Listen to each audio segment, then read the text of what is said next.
Okay, now we have treated the headlight and we have used the Meguiar's mag wheel polish to cut off all the haze.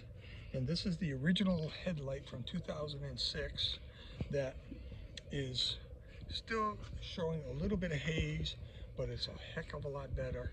This headlight on the left was, I think, a replacement headlight before we owned the vehicle, and that one actually buffed up a lot brighter and clearer. Okay, and now it's time for the test that we're going to run this time of using the hybrid turtle wax ceramic coat spray coating to see if this holds up as well as the wipe new.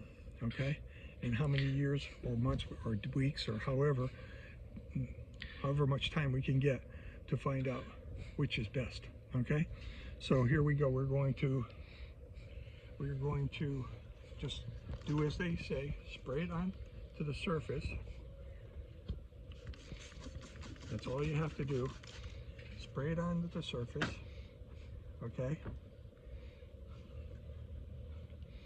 all right, and you use a rag to distribute it over the whole surface because the spray doesn't actually cover every square inch.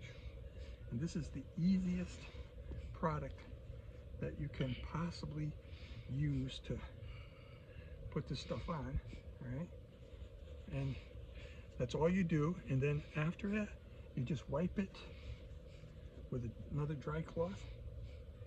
That's how the ceramic coating works, and that's it. You are done. It's very, very simple to do, and we'll do the other headlight now. Just spray it on. Okay. Distribute it with your wet cloth, basically, your wetter cloth, and wipe over the whole surface. Okay. All right. Wipe it all over the surface, and then take your very dry cloth and just go right straight over the same thing. You don't, no waiting, no time consumed. It's just put it on, take it off, and we're done.